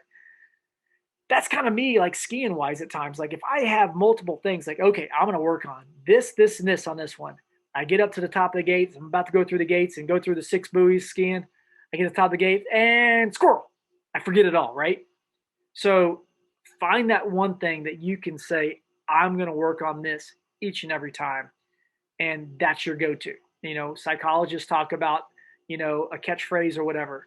Find what works for you. I tried to be as rhythmical, but not any sort of like ritualistic, like I got to do this. I got to eat this in the morning. I got to wear this way. And I got to walk a certain way. And I didn't do any of that. I just tried to say as much as I could do the same consistent things that I could hopefully be consistently accurate as much as possible. Sure. I hear that 100%. And that's like I know some guys call it, or I've always called that a mental cue, right? Have a mental cue, get to the ball. I love that. I know Shayne Graham says smooth, but it's something you're focused on. I think in retrospect, I did it too much where I had before a game, I had 4 or 5 things that I'm going to focus on, and I would work. And I think there's some value in doing that in practice, Absolutely, to focus practice on things. Great point. Some of the things in practice, again, I'm very technical. So in practice, that's when you work on your list. That's when you're like, okay, I want to work on my drive step. For younger guys, I want to work on drive step. I want to make sure I'm releasing my plant down the field, and my follow through is going up to my armpit and not swinging horizontally, whatever that may be. And that's getting through the ball, right? That's everything tracking where you want it to be. But those are the keys in practice that you're breaking back to here, right? And in the game, it's just there it is. So when you get there in the game, you've crossed out, all those 4. I got my one get through the ball phrase, right? Yeah. And that's what I'm telling myself every time. Absolutely. Yeah. I really like that. And then also, we've talked about this before, but it reminded me of it. Can you talk a little bit of proprioception and how you work that, with Luke and work on your balance and your follow through and just work on that motion? Again, I think going back to my martial arts days where, kickers and parents, they're left-legged or right-legged. Like, man, got to work on getting that leg strong. Like, dude, your strength comes from the opposite side, first off. And you've got to work the core. You've got to work being explosive, but you've got to be in balance. If you can't control yourself, you're not going to be able to maximize your power. So if you're coming in and you're posting that leg and your leg is just so falls off because you don't have the strength and you don't have the balance to be able to go heel and then release toe and then go downfield, it's just going to be boom, plant, and then fall, and it's going to look very robotic, right? We want to be fluid and going through it, but we want it kind of downfield in a perfect scenario, right? And now everybody has a little bit different form, but I love that downfield motion. And again, I don't want to say that, Shayne Graham's way was perfect, and I don't want to say that my way was perfect or by any stretch. But then if you look like a guy like Matt Bryant, you're like, I don't think I would ever teach him, but it sure worked for that guy for a lot of years, right? So I don't, and I would say that to Matt personally. I mean, I think Matt was a phenomenal kicker. So I'm not trying to just to again put any shade on the guy at all. He was phenomenal, but I don't know how he didn't break his ankle, because he plants and it just rolls so hard and comes over. So I don't know if I would say that's what we would want to teach. And Sean Landetta told me before, he's like, Dave, I have an it. I wouldn't teach somebody to punt like I punt. He's a pull punter, drops the ball like this. He has no grip on it really, except for his thumb on the side. He slide his hand right out. And he bombed it for 23 years in the NFL. So, I mean, yeah, there's that. So ultimately, I don't know if I answered your question correctly, but basically the proprioceptor muscles in your legs, strengthen those, get in the balance. So I would put Luke on foam pads, Bosu ball, single leg, throw balls to them and make him catch where eye movement was all around. And then also work his swing in slow motion so that he could go plant, release, and up. This is kicking actually. And then we go into punting as well and just practice swinging up and have everything over. I like my shoulders in front of my hips. As soon as our hips get in front, people are like, why do I hit the back of the ball? Like, why am I cutting the ball? Because it's up on your shin. You're not getting the ball out. And what they'll do is they'll lean back and they'll be like, it's here. It's all the way out. Like, no, it's not. You can just, if you watch like guys like Sam Martin, like chest is over, Dan Orner's another guy. I think he's a really great, some guys have their talents in certain areas, and I'm not again trying to throw shade on Dan. We've discussed and I love having technical discussions with people. And I think we all learn from that. But I had Luke go down because I think he does a great job punting and working on guys on kickoffs. Um, and I'm not taking any away from his field goal kicking either. I'm just saying I think he excels in his punting. I love how his punters his chests are over their hips and they're exploding out towards their target. They're going downfield. They're not leaning back. The ball, they're not falling backwards. And by doing that, you just see the ball shoot off. And again, I think Sam Martin's a phenomenal guy that can do all. Basically, he's a guy in college kicked and punts, so kicks off and is just very talented. And again, that is the type of athlete we want to be looking for. But let's train our bodies to be as well rounded. And in the martial arts for me is I found that if you get strong in one side, and if you're swinging left-legged, I'm left-legged, right? So if I'm swinging that left leg all the time, that right leg has been my post and that's my strength. I'm only going to be so strong if I weight lift because there's an imbalance in my body. But the more I can swing that right leg and balance it out, then I can get stronger again. It's like if there's an imbalance of quad to hamstrings, like you're going to have issues, right? So you want to keep that ratio as even as possible. So we overkick so much. And again, my trainers when I was with the Eagles, Rick Burkholder, who's the head trainer for the Chiefs, he would tell us, come out and he's like, he threw soccer balls in our bag. He's like, I want you all kicking opposite legs. I want you to kick a bunch of balls opposite legs during training camp.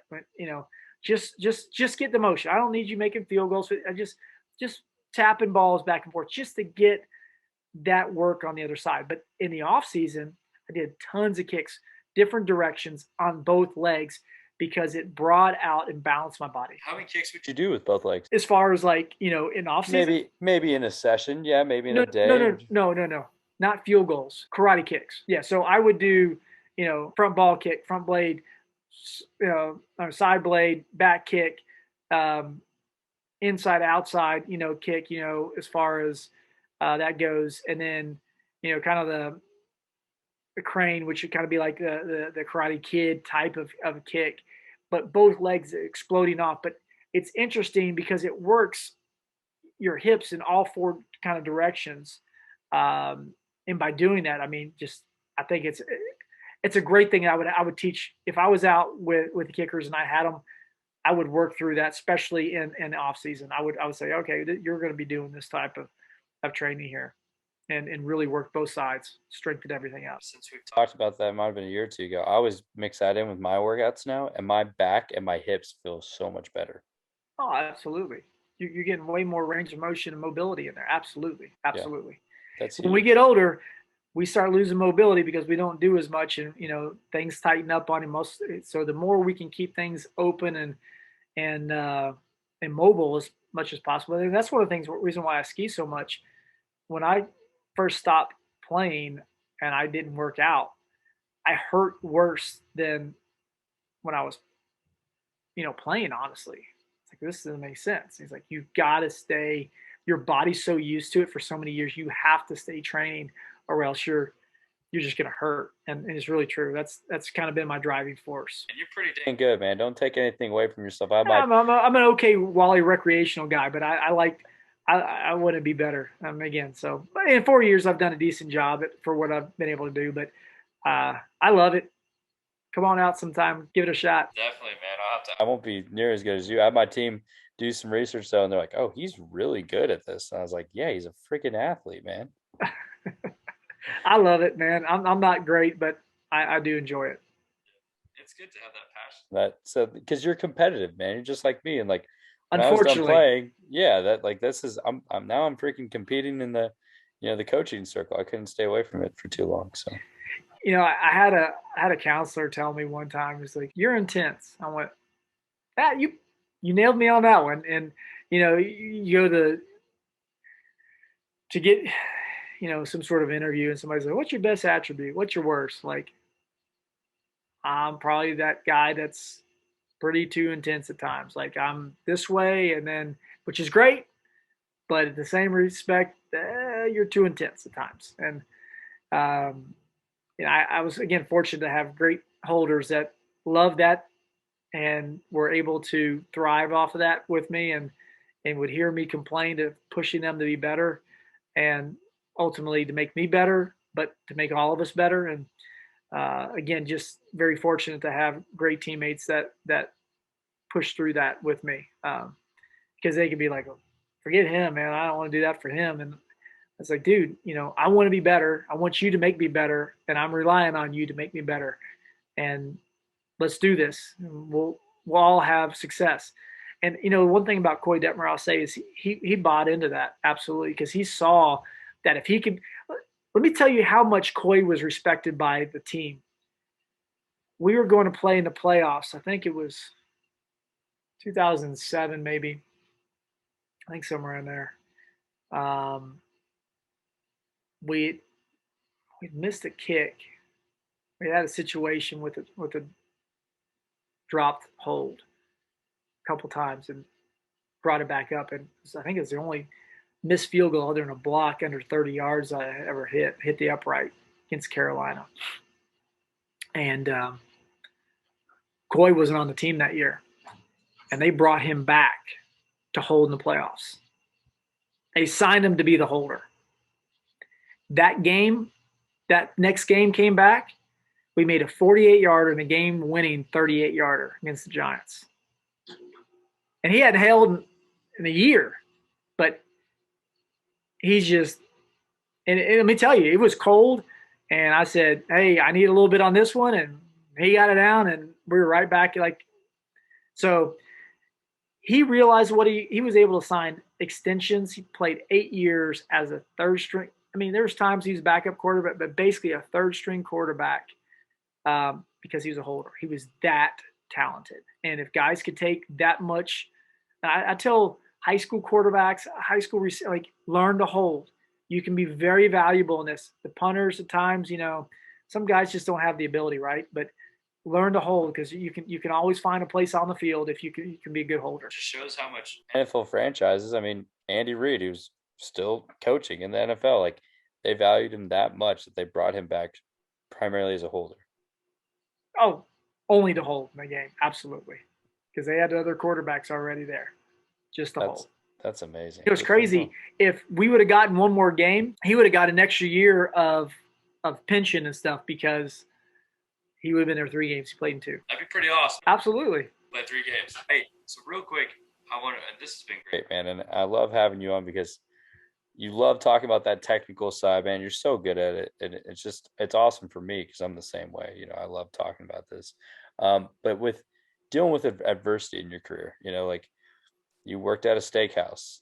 You were a 6th grade science teacher, which speaks to me a little bit because I taught high school at first. You're on the practice squad with the Redskins. You were on the Berlin Thunder.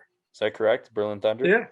Yeah. And you lost 20 pounds. Like, take me through like how you got into the league and just that process and how you stayed on the path. So I got a calls, during the draft, the 97 draft, and it looked like I was I thought go to the Steelers. They called and said, look, looks like you're going to be our next pick in the draft. And they ended up taking Michael Adams, kick returner out of Texas A&M. So they took a special teams guy, they went returner instead of kicker. And then I had 5 teams that were interested in bringing me in. And one of them was the Falcons, and one of them was the Steelers as well. And then Carolina. And Carolina was offering more money as a free agent signing bonus. And he must want me the most. Well, probably the dumbest decision I made in regards of actually trying to make the team, but probably the best decision I made, because John Case is just an amazing human being and gave of his time and did what he could do to help me be a better kicker. And obviously was not threatened too much after seeing me kick with it. So he helped me on my technique. Came home 6 months. I was doing substitute teaching. I went to school to be in education. And what they did 5-year program at the University of Louisville, Masters of Arts Teaching. So it was my 4th year. I got my BS in science or my bachelor's in science, but I had been substitute teaching while I was at U of L. And so I got a permanent sub job, which was kind of weird because I did some teaching, but I really couldn't dive into being really a good teacher because I didn't know if this person was coming back or not. So it was just kind of weird. But I enjoyed that aspect. And matter of fact, Keenan Burton was a student of mine, went to University of Kentucky, and then I played against him when he was with the Rams. So that was kind of interesting. So kind of longevity there. But so ended up thinking I was going to go to play in NFL Europe that next year, and ended up going down, and I trained with Doug Blevins for a while down in Vero Beach. I was waiting at the Crab House in Jupiter, Florida, and I was training there, signed to the Atlanta Falcons, went through their whole offseason, had a really good camp against Morton Anderson, but Morton had just signed a new deal and looked like I was going to be on their practice squad. You know, they had to cut you to bring you back. And then the Washington Redskins called me, said, hey, we'd like to come for a workout, and went there. They offered me to be on their practice squad. So it was like, do I go to the Falcons and think that's going to happen, or should I just go ahead and sign with the Redskins? So I signed with the Redskins. 3 weeks into it, I get activated, and my first kickoff was a high short kickoff. Went to the 10, like a 4.37 to the 10. So kicking from 35, so it'd be like kicking to the 5. Steve Burchard, catches it. He hits it up the middle, cuts it out to the right, and just gone.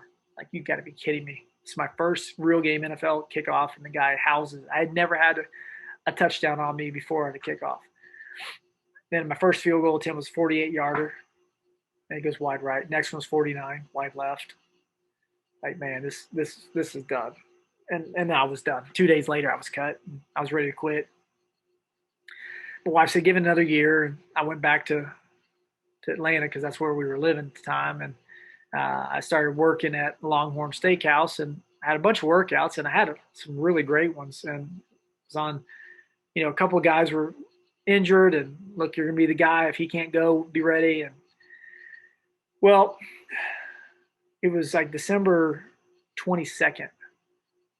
And about 5 p.m. of 98, I get a call. I was working out, playing basketball at the local gym, and over the loudspeaker, come to the main office or whatever, talk to my wife. And she's like, the Eagles want to bring you in for a workout. I'm like, okay, when? They're like, tonight. What, tonight? I hadn't kicked in like a month. It was cold, this is terrible. So I went to the field in the dark, and kicked some balls, and it was not good. We go to Philly. I land there at like 1:30 in the morning, and had to be up like at 6 and do all the testing and all. It was 0 degrees out, or 17 degrees, 0 degree wind chill, December 23rd, 1998, if memory serves. And I go, and I had the worst workout I ever had. It was like terrible. I mean, I had pop, but I was just not good. So I catch a flight, go back to Atlanta. My wife's going to pick me up. We're going to drive to Kentucky, see our families for Christmas. She goes, well, how did it go? And I was like, it was terrible. It was the worst workout I had. She goes, really? Your agent called. They want to sign you. Like, I wish they'd send me on a good day then, but they wanted me to go to NFL Europe. So they allocated me to play over there. And then I went over there, and I was doing pretty well over there. And I was trying to win all NFL Europe because you made a few more $100 than you were making. I think I made $700 a week after taxes. I got really sick the night before the second to last game and got hospitalized. I mean, this is a whole made-for-TV movie in itself. I mean, it's crazy if we got into detail. But the long and the short of it, I had salmonella food poisoning. I was quarantined which I really didn't know much about quarantining. We do now. I was quarantined in an East Berlin hospital. No television, no radio, no phone, no toilet, a wheelchair with a bucket. And that was it. That was all I was able to have. I had a window with kind of some clay bricks that you could see as tile bricks for the roof, and I would just count those. That was kind of it. Read some books. Lost 30 pounds in a week, and I never tasted such good food as oatmeal, baby food oatmeal. On that Thursday, I went in Sunday morning and came back. I got out that next Sunday, I believe. Thursday was the first day I got to eat. And so came back, was really emaciated when I saw my wife. She didn't recognize me in the Atlanta airport. Went a couple weeks later to training camp. Really wasn't performing that well. They had Chris Boniel as the incumbent there, and had some decent days. Showed some good pop on the leg, but just wasn't in shape because of being sick. And really was, Coy was trying to hold for me. I'd get Doug Peterson at times, and Doug was a great holder. And I was like, man, why can't I get Doug? Coy's really never held, and he's not doing a very good job right now. And this is, literally just threw him out there at that time. Well, they cut Chris, and they kept me to be the long field goal kind of kickoff specialist. And they had Norm Johnson come in, and he was doing mainly the field goals. And there's a couple games in there where, like, my first field goal attempt I tried with them was a 53-yarder, and hit that kick, and that kind of helped me. And then my next kickoff went out the back of the end zone from the 30 down in Miami with balls that you couldn't work in. So, when I tell you that was a monster kick, that was a monster kick back then for me. And it kind of kept solidifying. It's like every Tuesday at 4:00, I knew I was getting another game check, and that was just kind of always having to prove yourself each and every week. And I know every practice that I missed the kick, I never missed the next kick. Andy would always make me re-kick, and I kicked a whole lot in practice with team. He would not make Norm kick as much, but I would kick a ton. And I learned every day from Norm what it was like to be a pro on a day in and day out basis, and Sean Landetta how to be a person that deals with the media and kind of savvy of how to market yourself a little bit, and just kind of ins and outs of the NFL as well. And that kind of started my career. The next year I won the job as the full-time guy, and played 11 more years for the Eagles, 2 with the Niners, and finished up in Detroit. So 15 total, 16 years that I actually played in regular season games. Amazing thing is that, like, I talked to Adam last week, right, and Terry, and just like what you guys went through just to get there. Everyone thinks, oh, I'm going to go through college, 4 years, go to the league, have a successful career. Like, no, you had to go through all these getting cut, missing your first, kickoff being taken back, going to freaking Berlin, being in a dang prison cell, losing 30 pounds just to come back to get even a shot, and then have this amazing career. Like, that's unbelievable to me. You can't make this stuff up. No. And again, tell these guys, and again, maybe it's not kicking, but whatever in life, you got to persevere through. You're going to have trials, tribulations, hardships, and you got to pick yourself up. You got to learn when you fall and fail, you fail forward, and you pick yourself up and keep going. And that's kind of it in a nutshell, to be honest with you. And I didn't have a great college career. had basically a new holder every year, and didn't know much about it. Our coaches definitely didn't know much about it. We had a coach who was good at, kind of working with kickers, but like special teams guy, the first 2 years, this guy was knowledgeable. And the next guy, yeah, they may be knowledgeable. They didn't work with, they didn't give us time. They told you like this for a holder to get the ball down. Like, okay, let me think about this for a second. You're going to hit a ball on a golf course and down the middle of the fairway, and I'm going to show you where the tee is supposed to be. But I'm going to move that ball on your backswing, and I'm going to tell you now you still got to hit it down there. It's hard to do that. And again, it's just the more high school and colleges can find time to work these guys in finite kind of technical ways, man. I was working with those TSU guys. I worked with them for a few moments on holding, and I can't tell you how much better they got. And it's not anything away from their coaching staff. They just haven't been around that, right? And it's not supposed to be a derogatory thing. And they think these guys know everything. But if we're going to get better, you can't have it where you're getting upset or a little bit of an ego comes in, like, I got this here, and I'm not gunning for your job right now. Like, I'm just trying to make us better, right? And that's where I'm excited to kind of work with some of these guys over there. Coach Burns, Coach Fisher's son's defense coordinator, Eddie George is the head coach, and just to spend some time with these kids. Like, that's what I love to do. I've worked with U of L's guys for the last few years, Mason King and Blanton Crikey. They've since, graduated on. This first year they were out, but I love that.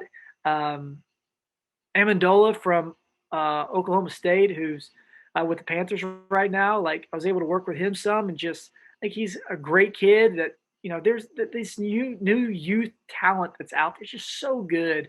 And there's just so many of them, because there's just so many great guys like yourself that are out there that are willing to spend the time, the effort, and make these guys better. Shoot, I appreciate you saying that. And, a lot of that for me and my confidence comes from talking to you guys like you and Shayne and all these guys, man. So yeah, it's pretty cool to hear that in that technical part. I mean, TSU's got a good thing going now, man. I'm happy to see, and yeah, they do. They have like Clyde Simmons there. I mean, Coach Burns, 10 years in the NFL. I mean, they're very talented group. Anything that Jeff Fisher has done in the past, obviously he's got success with. So kind of at the college ranks is kind of interesting. I asked him, one time, like, do you think you want to do that?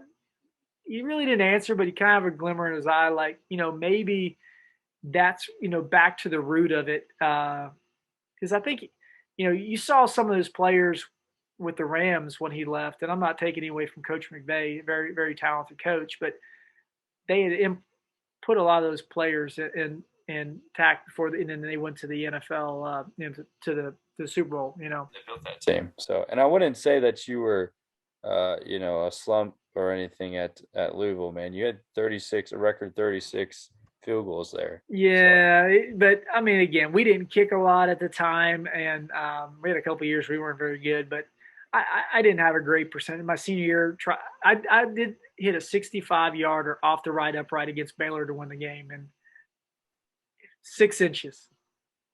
That's all I needed. 6 inches left, and it would not have glanced off. It would have been inside, but I got 63 for the off the crossbar, so I guess I got it back then. That's pretty dang good at that level too. So, oh man, this has been awesome, and I won't hold you too much longer, but I do have to ask you about the kick where you tore your hamstring, and I think I messaged you about this, and just seeing old clips of it like on Instagram and stuff is like ridiculous to me. You hit a game-winning kick after you'd torn your hamstring. Can you kind of talk through that real quick?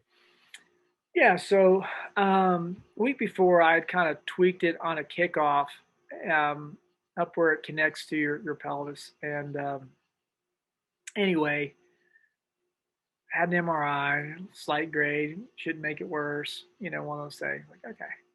Well, opening kickoff, it just went. And it's called a partial avulsion. So you have 3 that kind of connect at the ischial tuberosity, and like 1.5 had ripped off. So the second one, if it would have completely come down, they would have done surgery. So like my team doc said 6 to 8 weeks. I had second opinion. They said surgery. We went to a third opinion. He's like, more like 10 weeks of not kicking off, but probably closer to 5 weeks from field goals. And it was 5 weeks.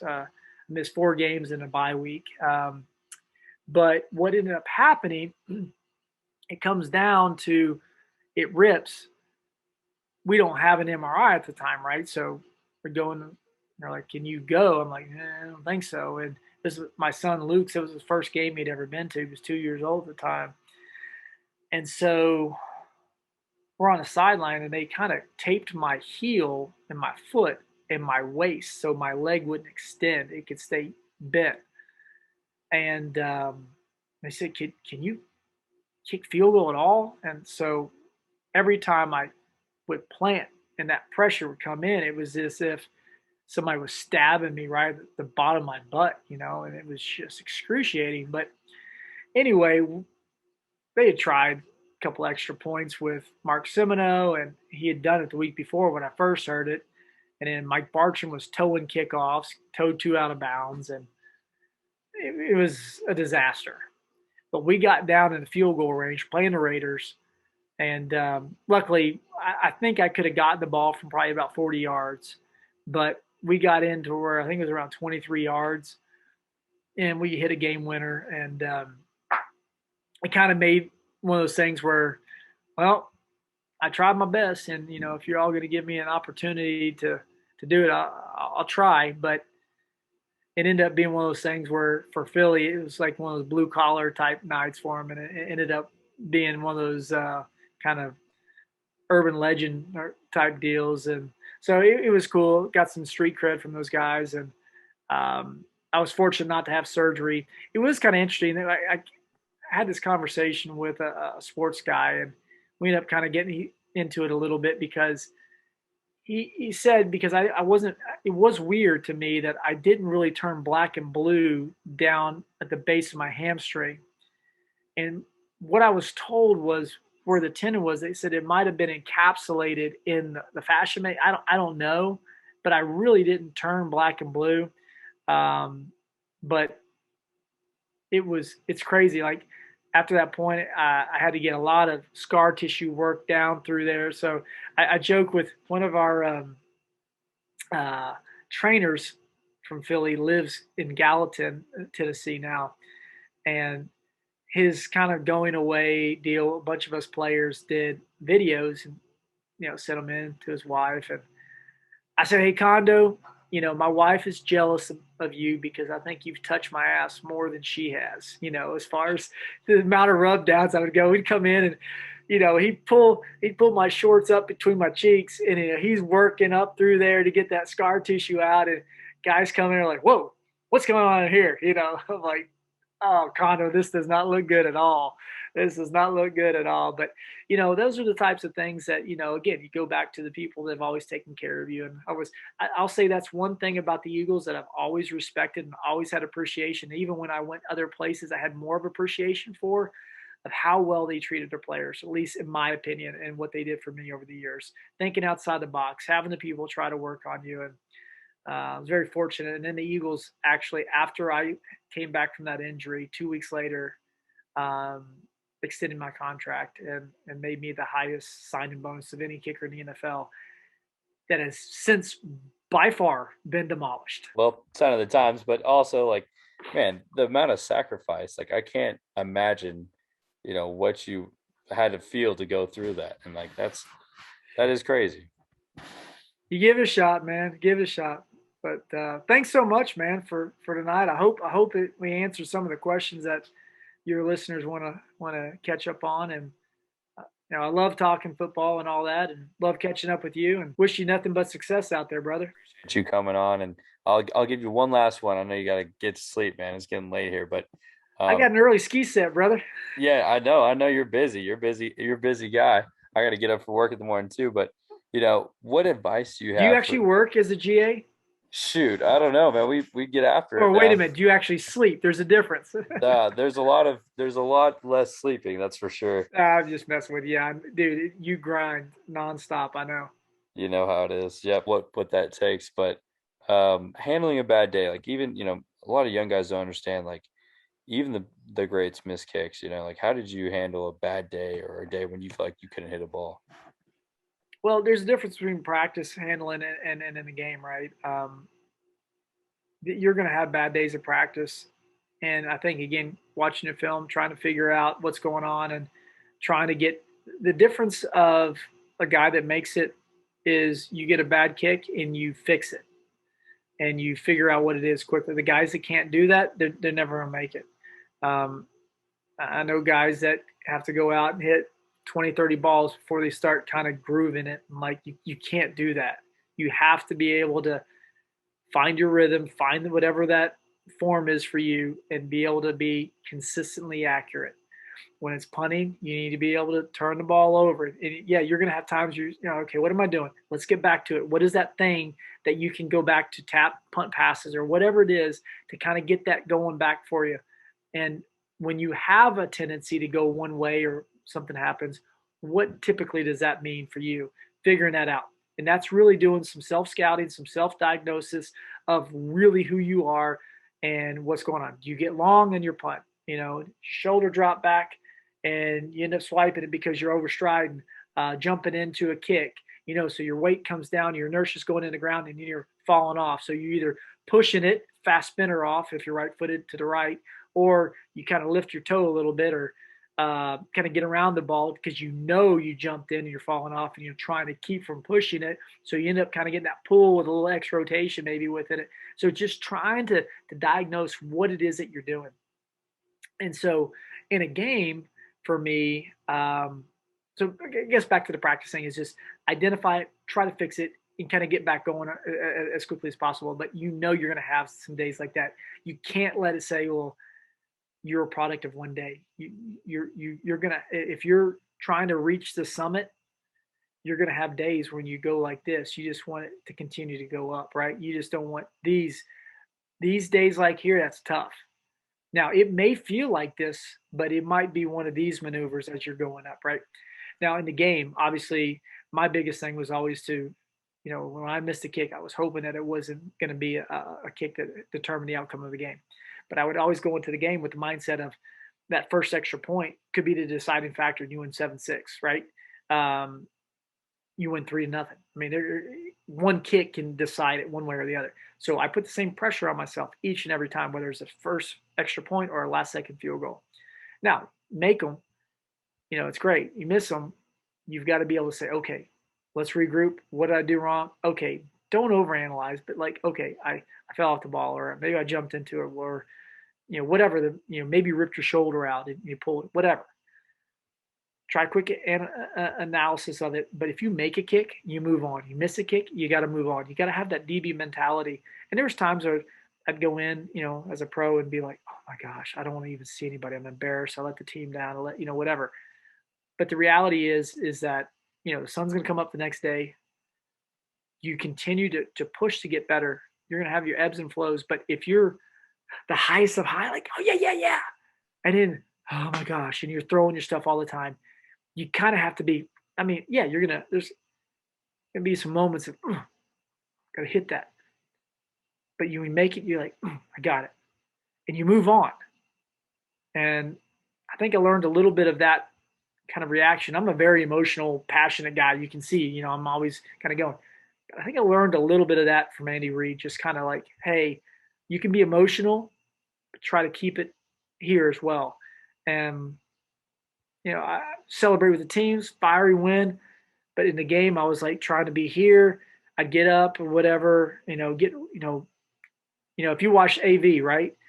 He and I, don't know how, but it wasn't like we were watching each other, but just had this, there it is. And Andy Reid would kind of do some of that too. It's just like, yes, that's it. Okay, that's what we got. High five. And yes, there it is. So to me, the downtime would be like, and you kind of find that release. And there's some days on the Mondays you come in and you're like, oh gosh. And you can talk real with your coaches and you'll be like, man, this is what I really screwed that up or whatever. And but if you truly understand what's happening in the game and you're real with yourself, you can psych yourself to the point of like, I missed that. I'm looking at cut now, and this is gonna. That's all reality. So what good is it gonna do by worrying about it? Do what you can do, control what you control to the best of your abilities, and let the rest go. Have that DB mentality, just like you said. Absolutely. Yeah, absolutely. Well, Dave, I appreciate you taking the time, man. Yeah, man. You're a busy man, but you are, one of the greatest to ever do it at the NFL level. So, and you're one of the most fun to talk with, kicking with. Man, I appreciate your time. Do you have anything that you want to plug? Anything going on now? Any T-shirts or anything? No, I got nothing going on, brother. No, I'm just hoping that we get. I'm kind of a gig guy. I'm on the road, usually about 30 events a year. And last year, not too many, and got a few this year. Not as much as we've had, but I love talking to corporations. Love talking out about faith. But yeah, that's it in a nutshell, brother. And hope to watch some good college football this fall. Still play there, and Virginia Tech. Absolutely. See what you got going on. Right on. All right, that's been David Akers with the Iceman Kicking Podcast.